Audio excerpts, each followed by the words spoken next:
আসসালামু আলাইকুম dear students. আজকে আমরা তোমাদের 9.7 নাম্বার চ্যাপ্টার মানে অন্তরীকরণের 9.7 নাম্বার যে চ্যাপ্টারটা আছে সেটা 7 নাম্বার ম্যাথ করব। এর আগে আমি 6টা ম্যাথ করছি এই টপিকের উপর।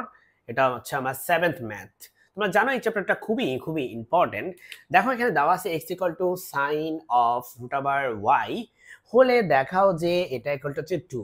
ডিয়ার স্টুডেন্টস, আমি যে 6 নাম্বার ম্যাথটা করছি সেটা হচ্ছে ডেসক্রিপশন বক্সে দিয়ে রাখবো এবং তোমরা দেখতে পাবে যে 6 নাম্বার ম্যাথের সাথে এই 7 নাম্বার ম্যাথের হুবহু মিল আছে। আমি একটু দেখাই কিভাবে। দেখো ডিয়ার স্টুডেন্টস, এখানে আমাদের দেওয়া আছে x sin of √y, তাই না?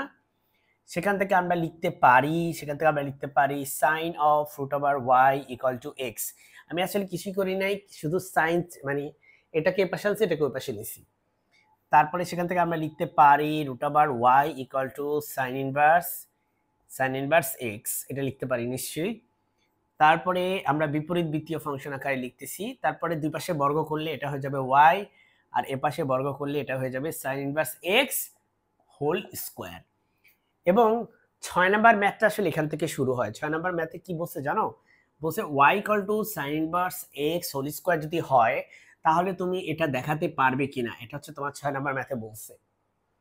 সো তার মানে তুমি বুঝতেছো যে 6 নাম্বার ম্যাথ আমি যেহেতু পুরোটা করছি এবং বোঝানোর চেষ্টা করছি তোমাদেরকে, তার মানে তুমি 6 নাম্বার ম্যাথ যদি দেখো তাহলে তুমি 7 নাম্বার ম্যাথও পারবে। আশা করি তুমি বুঝতে পারছো। আমি ডেসক্রিপশন বক্সে লিংক দিয়ে রাখবো 6 নাম্বার ম্যাথের, এবং আরেকটা বিষয় আমি হচ্ছে পুরো প্লে লিস্টেরও লিংক দিয়ে রাখবো অন্তরীকরণের। ঠিক আছে? আসসালামু আলাইকুম।